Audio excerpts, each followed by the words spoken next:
ভারতের দৃষ্টিভঙ্গি পরিবর্তন না হলে সুসম্পর্ক হবে না, বলছেন আলাল। শেখ হাসিনাকে ফেরত দেবে ভারত, প্রত্যাশা উপদেষ্টা আসিফের। গণহত্যাকারীদের বিচার না হওয়া পর্যন্ত কোনো নির্বাচন হতে পারে না, বলছেন মামুনুল হক। নির্বাচনে আমরা ভারতের হস্তক্ষেপ চাই না, বলছেন ফারুক। জানাবো নির্বাচন এবং সংস্কার সাংঘর্ষিক নয়, বলছেন ববি হাজ্জাজ। এবং সর্বশেষ জানাবো বড়দিন 31-এ আতশবাজি ফানুস ওড়ানোয় নিষেধাজ্ঞা। এতক্ষণ শুনছিলেন সংবাদ শিরোনাম, এবারে বিস্তারিত। তবে তার আগে অনুরোধ থাকবে আমাদের চ্যানেলটি সাবস্ক্রাইব করে বেল আইকনটি ক্লিক করুন। ভারতের দৃষ্টিভঙ্গি পরিবর্তন না হলে সুসম্পর্ক হবে না, বলছেন আলাল।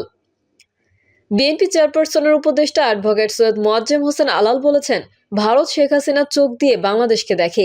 এই দৃষ্টিভঙ্গি পরিবর্তন না হওয়া পর্যন্ত ভারতের সাথে বাংলাদেশের সুসম্পর্ক হবে না।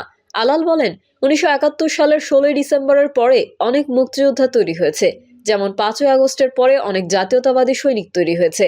দুঃখজনক হলেও সত্য যে 71 সালে অনেকেই মুক্তিযুদ্ধ না করেও রাজাকারদের সাথে ছবি তুলে পরবর্তীকালে মুক্তিযোদ্ধা হিসেবে নাম লিখিয়েছে। এই ইতিহাস বর্তমান প্রজন্ম বা পরবর্তী প্রজন্ম জানবে কিনা আমার জানা নেই। তিনি বলেন, মুক্তিযুদ্ধের সময় আমাদের বন্ধু ছিল ভারত, কিন্তু এরা যে কখন বন্ধু কখন শত্রু এটা বুঝতে হলে আমাদের আরো কয়েকশো বছর বাঁচতে হবে। তারা এখন শেখ হাসিনাকে আশ্রয় দিয়েছে, যাদের দিয়ে তাদের স্বার্থ হাসিল হয় তারা শুধু তাদেরকেই আশ্রয় দেয়। ভারত শেখ হাসিনার চোখ দিয়ে বাংলাদেশকে দেখে। এই দৃষ্টিভঙ্গি পরিবর্তন না হওয়া পর্যন্ত ভারতের সাথে বাংলাদেশের সুসম্পর্ক হবে না।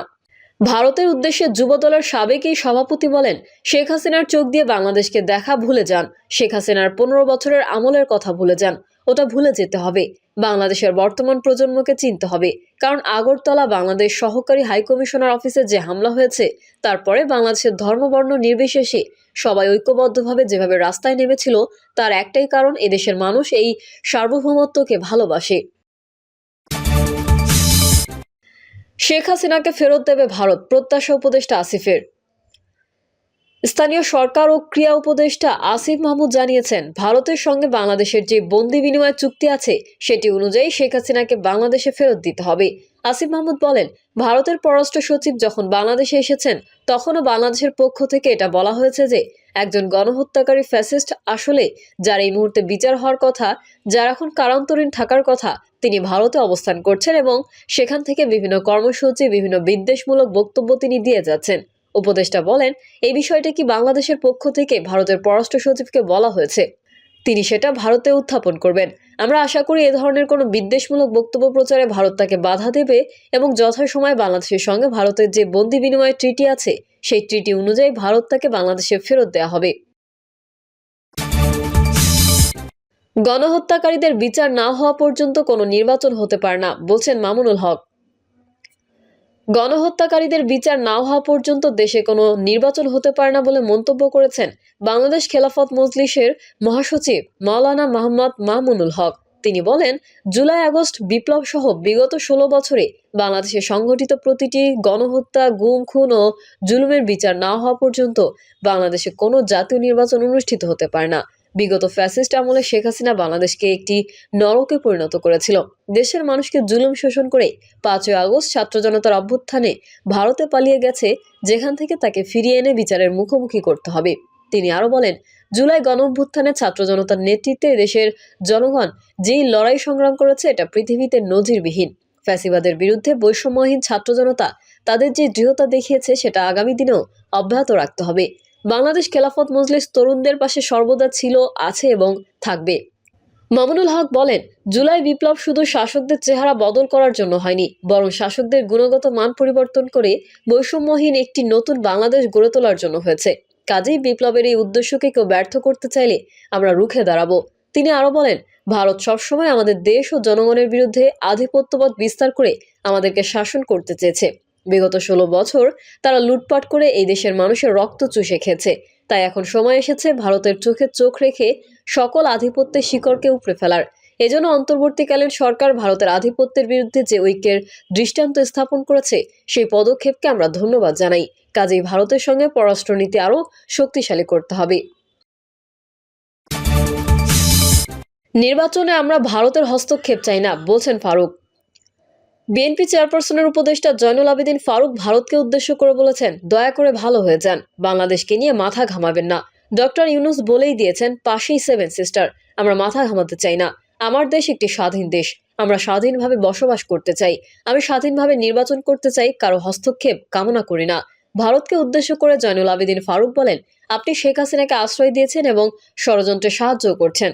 বাংলাদেশের মানুষ গরিব হতে পারে, আপনার কারণে অর্থনৈতিকভাবে দুর্বল হতে পারে, কিন্তু একবার আসেন, আমাদের লাগবে না আগরতলার কাছে ব্রাহ্মণবাড়িয়ার মানুষই যথেষ্ট আপনাকে প্রতিহত করতে। সেজন্য কথাবার্তা একটু ভালো করে বলা দরকার। তিনি আরো বলেন, আপনারা চেয়েছিলেন শেখ হাসিনার মাথায় হাত রেখে বাংলাদেশকে সেভেন সিস্টারের মতো 8 সিস্টার বানাবেন। কল্পনা করেই গেছেন, কিন্তু লাভ হয়নি। শেখ হাসিনা আশ্রয় নিয়েছে আপনাদের কাছে। যদি সত্যি আপনারা গণতান্ত্রিক দেশ হন, যদি বিশ্বের বৃহত্তম দেশ হয়ে থাকেন, আপনাদের উচিত ছিল শেখ হাসিনাকে আশ্রয়ের পর যখন তার পাসপোর্টের মেয়াদ শেষ হয়ে গেছে, তাকে 1 মিনিটের জন্য না রেখে ডক্টর ইউনূস সরকারের কাছে হস্তান্তর করা। তাহলে আমরা বিশ্বাস করতাম আপনারা বাংলাদেশের মানুষকে সম্মান করেন।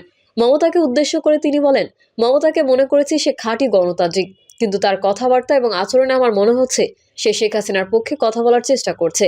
আপনিও দিল্লির দ্বারা নিষ্পেষিত, দয়া করে আপনি আমাদেরকে নিষ্পেষিত করার ষড়যন্ত্রে হাত রাখবেন না। নির্বাচন এবং সংস্কার সাংঘর্ষিক নয়, বলছেন ববি হাজ্জাজ। রাজনৈতিক দলগুলো সরকারকে সফল করতে কাজ করছে মন্তব্য করে এনডিএম চেয়ারম্যান ববি হাজ্জাজ বলেছেন, এই সরকার আমাদের সরকার।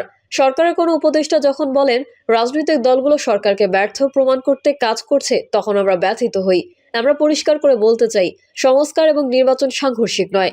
নির্বাচিত সরকার দেখতে চাওয়া জনগণের মৌলিক অধিকার। তিনি বলেন, আমরা ভারতের বিরুদ্ধে না, ভারতীয় মিডিয়ার তথ্য সন্ত্রাস এবং ভারত সরকারের দাদাগিরির বিরুদ্ধে। জুলাই বিপ্লবে ভারতীয় অনেক বিশ্ববিদ্যালয়ের তরুণরা আমাদের সঙ্গে সংহতি প্রকাশ করায় মোদী সরকার ভেবেছে একদিন তাদের বিরুদ্ধে এমন আন্দোলন হবে, আর এই জন্যই নিজেদের অনুগত মিডিয়া দিয়ে ধর্মীয় উন্মাদনা সৃষ্টি করে সেসব তরুণদের বিভ্রান্ত করছে। ববি হাজ্জাজ আরও বলেন, ভারতের পররাষ্ট্র সচিব তার বাংলাদেশ সফর শেষে দেশে ফিরে সংসদীয় কমিটিকে এখানকার পরিস্থিতি ব্যাখ্যা করেছেন। আমরা আশা করব হাসিনার নতজানু দাসত্বের নীতি থেকে বের হয়ে এসে আগামীতে আমরা ভারতের সঙ্গে মর্যাদা, ন্যায্যতার সম্পর্ক তৈরি করতে পারব। জাতীয় পতাকা প্রদর্শন কর্মসূচিতে সভাপতির বক্তব্যে এনডিএ মহাসচিব মমিনুল আমিন বলেন, বাংলাদেশের 1 ইঞ্চি মাটির দিকে কেউ আগ্রাসনী দৃষ্টি নিয়ে তাকালে আমরা শকুনের মতো চোখ উপড়ে ফেলব।